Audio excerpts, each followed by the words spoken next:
नमस्कार, स्वागत है आपका हमारे चैनल पर। मैं हूं आपके साथ शिप्रा सैनी। एशिया के सबसे अमीर उद्योगपति गौतम अडानी का दबदबा सिर्फ भारत में ही नहीं बल्कि दुनिया भर में भी बढ़ता जा रहा है। दरअसल गौतम अडानी के हाथ एक बड़ी और नई डील लगी है और गौतम अडानी पोर्ट्स ने इजराइल के सबसे बड़े बंदरगाहों में से एक हाइफा पोर्ट को खरीदने के लिए जो बोली लगी थी वो जीत ली है। जी हां, अडानी की कंपनी अब इजराइल के प्रमुख कारोबार को टेक ओवर करने जा रही है। भारत के लिहाज से ये बड़ी और अच्छी खबर है। जिस तरह से गौतम अडानी एशिया के सबसे बड़े उद्योगपति और लगातार तमाम दुनिया की बड़ी कंपनियों को टक्कर दे रहे हैं, अब साफ हो चुका है कि उनकी कंपनी अडानी पोर्ट्स इजराइल में हैफा पोर्ट को खरीद रही है, जो भारत की सबसे बड़ी बंदरगाह ऑपरेटर है। गौतम अडानी की कंपनी अडानी पोर्ट्स दरअसल इजराइल के हैफा पोर्ट को 9,500 करोड़ रुपए में खरीद रही है। इसके बारे में खुद इजराइल सरकार ने ऐलान किया है। उनकी तरफ से बाकायदा एक ट्वीट किया गया है, जिसके बाद गौतम अडानी ने भी ट्वीट करते हुए इस पूरी डील पर बेहद खुशी जाहिर की है। मीडिया रिपोर्ट के मुताबिक इजराइल का हैफा पोर्ट जो है वो इजराइल के प्रमुख पोर्ट में से एक है और गौतम अडानी के हैफा पोर्ट बंदरगाह की बोली जीतने के बाद इजराइल के जो वित्त मंत्री हैं एविगडोर लिबरमैन, उनकी तरफ से कहा गया है कि हाइफा के बंदरगाह के निजीकरण से बंदरगाहों पर जो एक प्रतिस्पर्धा है, जो एक कंपटीशन है, वो बढ़ेगा और जीवन यापन की लागत कम होगी। मीडिया रिपोर्ट्स के मुताबिक अडानी पोर्ट्स और साथ ही गादोट उन 3 समूह में से एक है जो सरकारी टेंडर में आखिरी चरण तक पहुंचे थे, लेकिन जो बोली है वो अडानी पोर्ट ने जीती है। वहीं आपको बता दें, इस डील के बाद भारत में इजराइल के राजदूत नाउर गिलोन ने भी इस डील पर खुशी जाहिर की है और मीडिया रिपोर्ट के मुताबिक इजराइल सरकार ने 2020 में हैफा पोर्ट के निजीकरण को मंजूरी दी, जिसमें इजराइल सरकार ने ये कहा था कि सरकार हैफा पोर्ट बंदरगाह को निजी हाथों में सौंपने की तैयारी कर रही है। यानी पहले ही ये जानकारी साझा की गई थी, जिससे बंदरगाहों पर प्रतिस्पर्धा बढ़ेगी। वहीं भारत में इजराइल के राजदूत नाउर गिलोन ने खुशी जाहिर करते हुए ये जानकारी दी। भारत और इजराइल गठबंधन के लिए ये बड़ी खुशखबरी है। अडानी ग्रुप हाइफा पोर्ट की बोली जीत गई है, उनकी तरफ से ही ये जानकारी दी गई थी। इसके साथ ही उन्होंने इसे ऐतिहासिक चक्र बताते हुए कहा कि कई भारतीय सैनिकों ने ब्रिटिश भारतीय सेना के हिस्से के रूप में पहले वर्ल्ड वॉर में हाइफा की लड़ाई के दौरान अंतिम बलिदान दिया था और जाहिर तौर पर इस बलिदान को इजराइल आज तक याद रखता है। इजराइल में जो तमाम पाठ्यक्रम हैं, बच्चों को भी ये बताया जाता है कि किस तरीके से भारतीय सैनिकों ने उनके लिए लड़ाई लड़ी है, तो इस बात की तारीफ भी उनकी तरफ से की गई है। वहीं उद्योगपति गौतम अडानी ने भी ट्वीट करके इस पूरी डील पर खुशी जाहिर की है। गौतम अडानी ने ट्वीट करते हुए ये लिखा है कि हमारे साथ ही गैटोट के साथ इजराइल में हाइफा पोर्ट के निजीकरण के लिए टेंडर जीतकर मुझे खुशी हुई है। ये दोनों देशों के लिए अत्यधिक सामरिक और साथ ही ऐतिहासिक महत्व है। हाइफा में होने पर गर्व है। यहाँ भारतीयों ने 1918 में नेतृत्व किया। सैन्य इतिहास में सबसे बड़ी घुड़सवार सेना के आरोपों में से एक। इस तरह से उन्होंने भी इस बात का जिक्र किया है कि किस तरह से भारतीयों ने पहले भी उनके लिए जंग लड़ी है। हमारे साथी गैडोट के साथ इजराइल में हाइफा बंदरगाह के निजीकरण के लिए निविदा जीतकर खुशी हुई और दोनों देशों के लिए अत्यधिक सामरिक और ऐतिहासिक महत्व हाइफा में होने पर गर्व है। ये उनकी तरफ से ट्वीट किया गया है। इस पूरे डील पर खुशी जाहिर की गई है। तो अपने आप में भारत के लिहाज से ये बहुत बड़ी और अच्छी खबर है और ये खबर इसलिए भी अच्छी है क्योंकि जहां एक तरफ तमाम जो विपक्षी दल है, खासतौर पर भारत में जिस तरह से गौतम अडानी पर तमाम आरोप लगाते हैं और इतना ही नहीं, उद्योगपति गौतम अडानी और उद्योगपति मुकेश अंबानी का नाम लेकर वो जिस तरह से केंद्र सरकार पर, प्रधानमंत्री नरेंद्र मोदी पर हमला बोलते हैं, इस बीच ये लगातार साबित हो रहा है कि किस तरह से उद्योगपति गौतम अडानी जो है वो तमाम दुनिया की बड़ी कंपनियों को टक्कर दे रहे हैं। उनके तमाम जो अलग अलग कंपनियां हैं, फिर चाहे वो अडानी पोर्ट हो, फिर चाहे वो दूसरे अलग अलग क्षेत्रों में जो उनकी कंपनियां हैं वो लगातार उसका वर्चस्व बढ़ रहा है।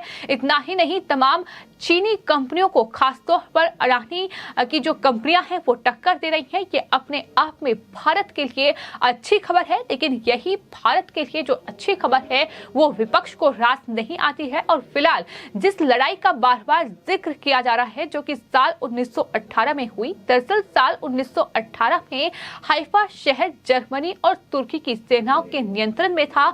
इस दौरान विश्व युद्ध भी अपने चरम पर था और इस दौरान ब्रिटेन, अमेरिका, सोवियत संघ और चीन के धड़े की ये कोशिश थी कि किसी भी तरीके से दरअसल रणनीतिक रूप से अहम शहर जो है बंदरगाह और सैन्य अड्डे पर कब्जा कर लिया जाए ताकि विश्व युद्ध को जीता जा सके। तो हाइफा पर कब्जा करने की तैयारी थी। हाइफा बंदरगाह उन सैन्य अड्डों में शामिल था जहां से हथियारों और टैंक की आपूर्ति लगातार की जाती थी। ये शहर उस समय रेल और बंदरगाह से दुनिया से जुड़ा हुआ था। ब्रिटेन के नेतृत्व वाले गठबंधन ने हाइफा, नाचरेत और साथ ही दमिश्क को काटने की योजना बनाई। हाइफा और नाचरेत शहर इस समय इजराइल में है और दमिश्क सीरिया की राजधानी है। तो इस तरह से ये पूरी घटना है। हाइफा को काटने की जिम्मेदारी जो है वो ब्रिटिश सेना को मिली और इस सेना में जाहिर तौर पर भारत के हैदराबाद, मैसूर, पटियाला, अलवर और जोधपुर शासकों के सैनिक शामिल थे। यानी 1918 की ये बात है। इन सभी ने ब्रिटेन के नेतृत्व में अपनी सेना को भेजा जिसे हाइफा शहर पर हमले की जिम्मेदारी दी गई। उस समय ब्रिटेन की शाही सेना कहीं दूर तैनात थी और ये भारतीय सैनिकों के लिए जाहिर तौर पर एक दिल दहला देने वाली चुनौती थी कि किस तरह से वहां जो दूसरे देशों यानी तुर्की, ऑस्ट्रेलिया, जर्मनी का कब्जा है उसे किस तरह से छुड़ाया जाए। यही इसकी वजह थी कि तुर्की, ऑस्ट्रेलिया, जर्मनी के सैनिक माउंट कार्मेल पहाड़ की चोटियों पर बैठे हुए थे। इतना ही नहीं, उन्होंने अपनी रक्षा के लिए बड़े पैमाने पर तोहफे और मशीन गन तैनात कर रखी थी। और यही नहीं, पहाड़ी इलाके में घुड़सवार रास्ते का जाना बहुत कठिन होता था। लेकिन उन तमाम चुनौतियों को पार करते हुए भारतीय सैनिकों ने दुश्मन के इलाके की जासूसी की और वहां पता किया कि किन किन जगहों पर मशीन गन रखी हुई है, किन जगहों पर तोहफे तैनात है। इसके बाद मैसूर लांसर को मशीन गन पर कब्जा करने और साथ ही जोधपुर लांसर को माउंट कार्मेल और हाइफा शहर पर कब्जा करने के दौरान कवरिंग फायर देने की जिम्मेदारी दी गई।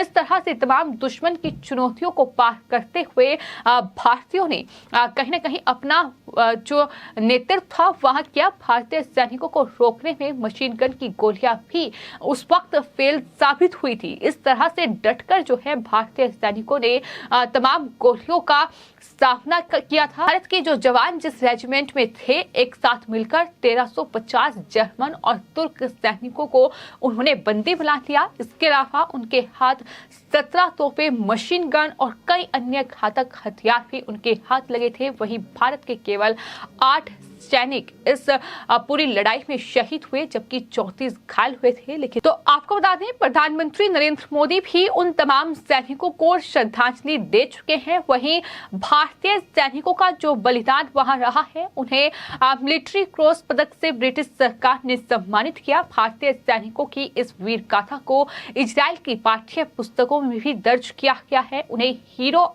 ऑफ हाइफा कहा गया है और इन भारतीय सैनिकों ने जर्मनी और तुर्की के सैनिकों की मशीन गन से ही की गई गोलियों की बारिश को बेकार साबित करके इस तरह से जीत दिलाई थी। और भारतीय सैनिकों की इस जीत से तुर्क सैनिकों का हौसला टूट गया और न केवल तुर्क बल्कि जर्मन सैनिकों को युद्ध विराम के लिए मजबूर होना पड़ा था। यही नहीं, इससे भारतीय सैनिकों का मान भी ब्रिटिश में सेना में काफी बढ़ गया। तो इस तरह से भारतीय सैनिकों ने ये लड़ाई जीती थी। जहां भारतीय सैनिक इजराइल के जो पाठ्यक्रम है उसमें शामिल हैं। तो ये लड़ाई थी और यही वजह है कि आज अगर हाइफा शहर में जो पोर्ट है जो कि एक बड़ा पोर्ट है इजराइल का, उस पे जो है डील जो है वो अडानी ग्रुप ने जीती है। तो जाहिर तौर पर इस 1918 की लड़ाई का बार बार जिक्र हो रहा है और ये कहा जा रहा है कि जिस तरह से 1918 में हाइफा पोर्ट पर को छुड़ाया गया था भारतीय सैनिकों की ओर से, आज अडानी ने ही वो डील वहां हासिल की है। तो अपने आप में भारत के लिए ये बेहद अच्छी खबर है। लेकिन भारत में ही मौजूद जो विपक्षी दल है, फिर चाहे वो कांग्रेस पार्टी हो, फिर चाहे वो तमाम दूसरे दल हो, जिस तरह से गौतम अडानी और उद्योगपति मुकेश अंबानी का नाम इस्तेमाल कर सरकार पर हमला बोलते हैं, जाहिर तौर पर उन्हें भी एक करारा जवाब है कि किस तरह से लगातार भारत का वर्चस्व जो है वो दुनिया में पड़ रहा है। फिलहाल आपकी इस पूरे मामले पर क्या राय है, हमें कमेंट बॉक्स में जरूर लिखें और चैनल को सब्सक्राइब करें। धन्यवाद।